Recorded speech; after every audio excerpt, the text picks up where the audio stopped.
आपल्याला केंद्रीय अर्थसंकल्पाबाबत भाष्य करणार आहे। यांच्यासोबत आज या पत्रकार परिषदेला जिल्हा परिषदच्या अध्यक्षा संध्याताई गुरनुले, महापौर राखीताई कंचर्लवार, महानगराचे अध्यक्ष डॉक्टर मंगेश गुलवाडेजी, उपमहापौर राहुल पावडेजी, स्थायी समितीचे सभापती रवीजी आसवाणी सर्वजण या ठिकाणी उपस्थित आहेत। मिलिंदजी हे नागपूरचे असून व्यवसाय आणि CA आहे। ते महाराष्ट्राच्या इकॉनॉमिक सेलचे संयोजक आहे। सोबतच नागपूरला जी आमची उद्योजक आघाडी आहे त्याचे ते अध्यक्ष आहे। यासोबत त्यांनी विविध सामाजिक संघटनांमध्ये विविध CA म्हणून त्यांचा अनेक कंपनी संबंध आला आहे। आज या ठिकाणी नुकताच जो केंद्रीय अर्थसंकल्प सादर झाला या संदर्भात आपल्याशी श्री बिरेनजी संवाद साधतील अशी मी त्यांना विनंती करतो।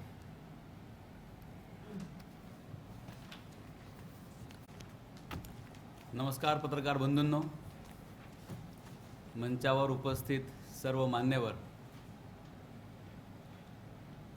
आपल्याकडे म्हणजे आज देवरावजी हे पत्रकार परिषदेचं जे आयोजन केलं आहे त्या संदर्भात जे मला म्हणायचं आहे ते आपल्याकडे लिखित स्वरूपात दिलेलं आहे।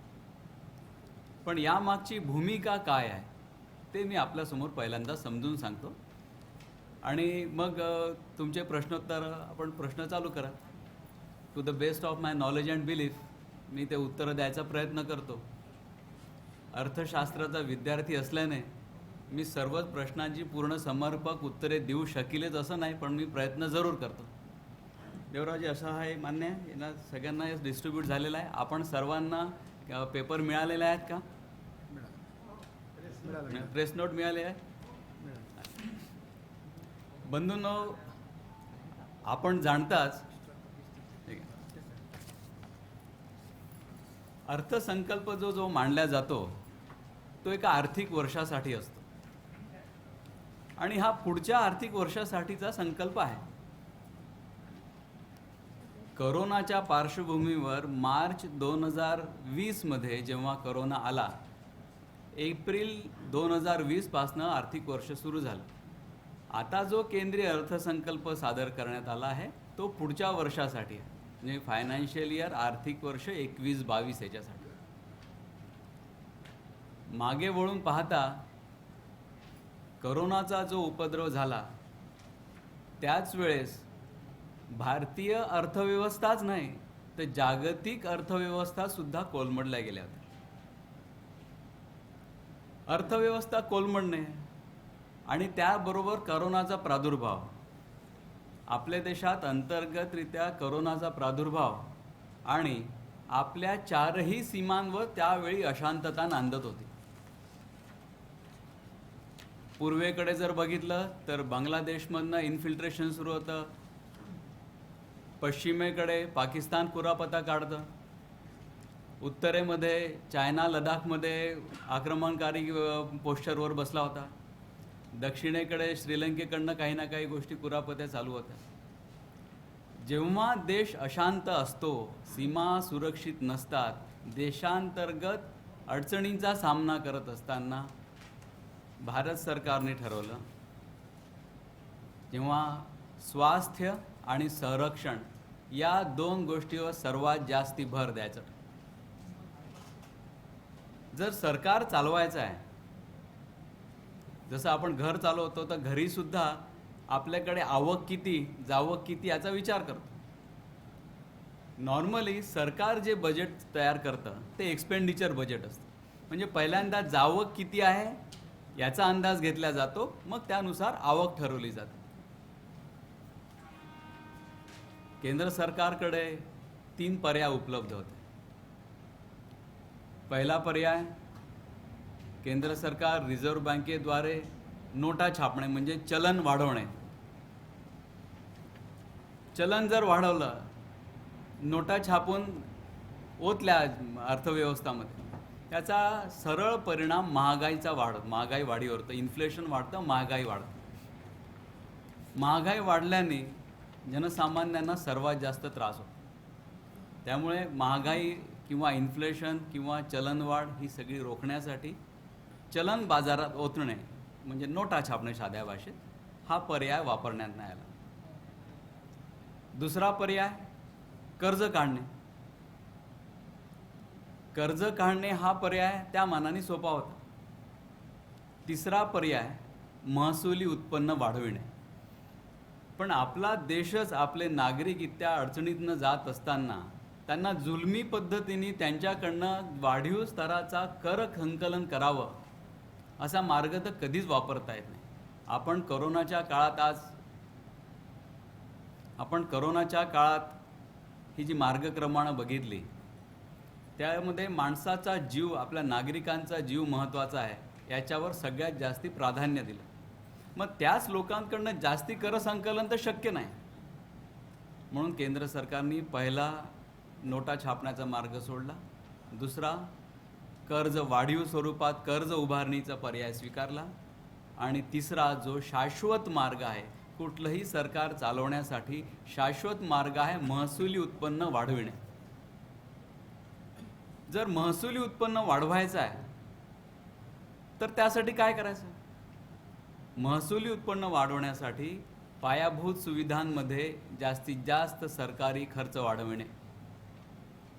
म्हणून केंद्र सरकारने मार्च 2020 नंतर प्रत्येक एकेका स्टेप वाईज आपल्या रिफॉर्म्सच्या प्रोसेसेस आणल्या, रिफॉर्म्सच्या दृष्टीने पद्धती आणत गेले आणि एक आत्मनिर्भर पॅकेजचा जन्म झाला. आत्मनिर्भरता किंवा आत्मनिर्भर पॅकेज याचा अर्थ आत्मसंतुष्टता नाही आहे. आत्मनिर्भरता याचा अर्थ की इम्पोर्ट बंद आणि एक्सपोर्ट ऑन असाही नाही.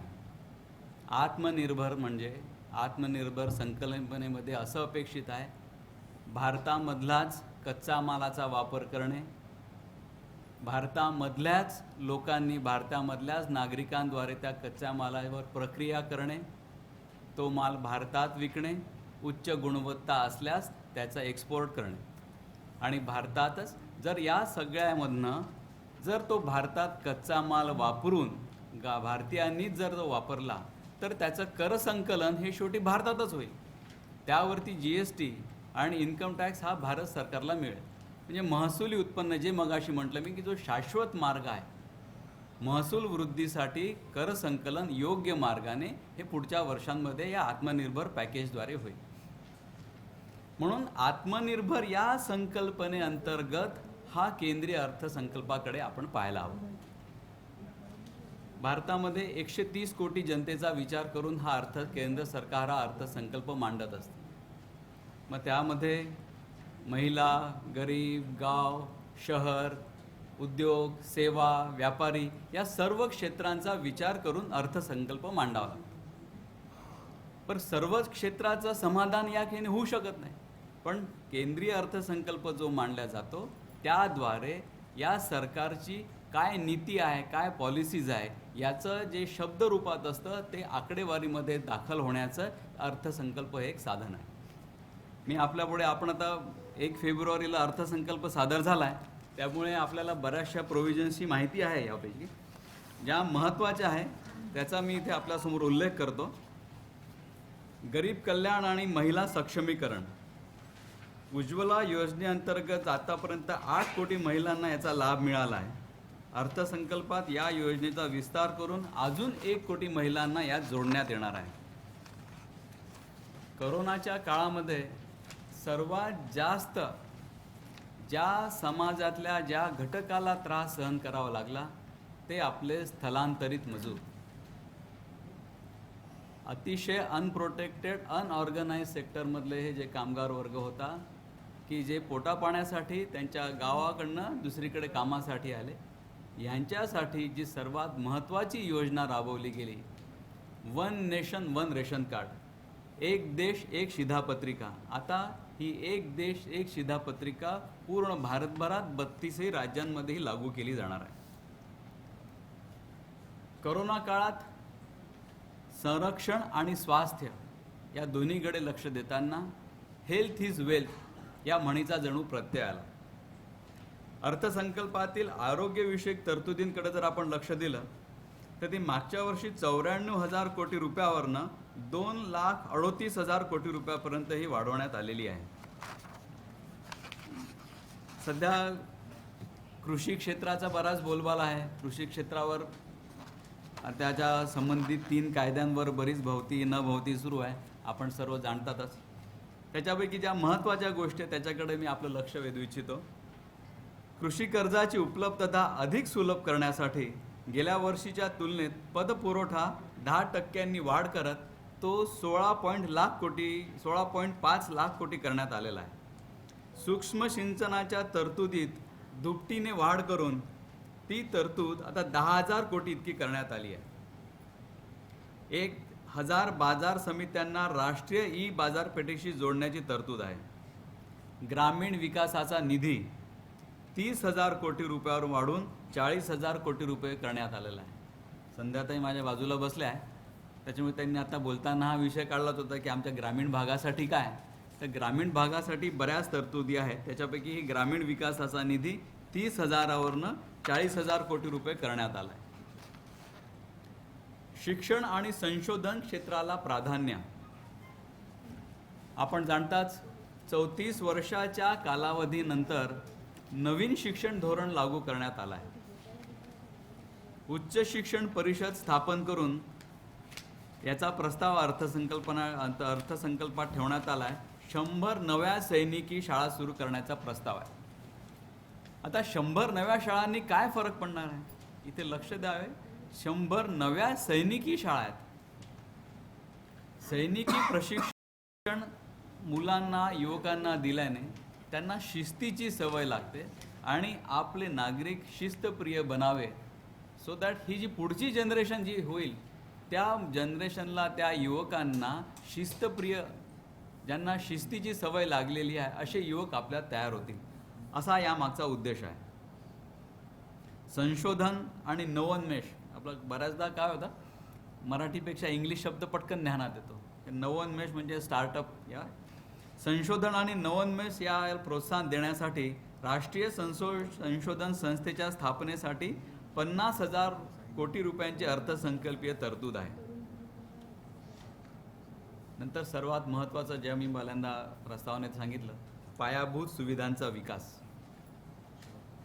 पायाभूत सुविधांचा जो विकासासाठी जो खर्च केला जातो त्या खर्चाकडे खर्च न बघता this allocation towards budget, instead of treating it as an expenditure, it's an investment.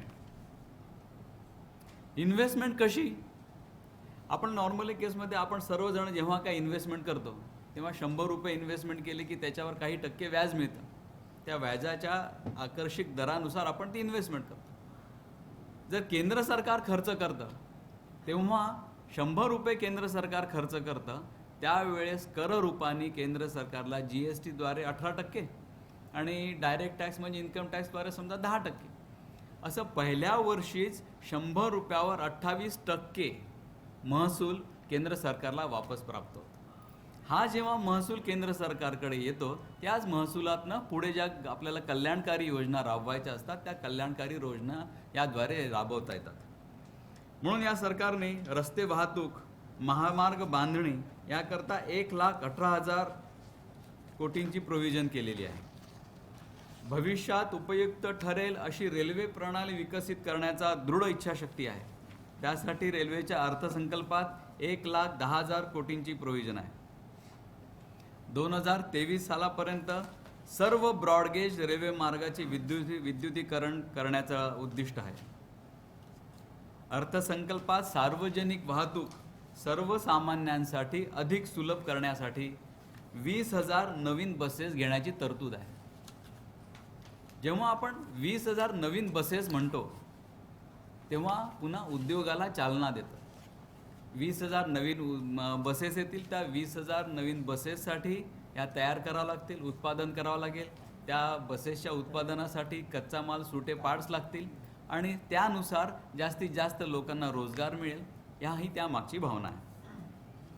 आत्मनिर्भर भारत अभियानांतर्गत 13 क्षेत्रांना पायाभूत सुविधा क्षेत्रामध्ये जागतिक पातळीवर सर्वोत्तम बनवण्यासाठी येत्या 5 वर्षात 1,97,000 कोटीचं बजेटरी अलोकेशन आहे.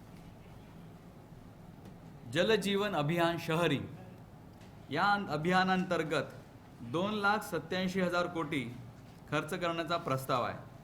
स्वच्छ भारत अभियान या अंतर्गत 5 वर्षासाठी 1,48,678 कोटी रुपयाचा खर्च आहे. या ज्या योजना सांगितल्या त्या व्यतिरिक्त भारत सरकार आपल्या 4ही सीमांची संरक्षणतेबाबत सजग आहे.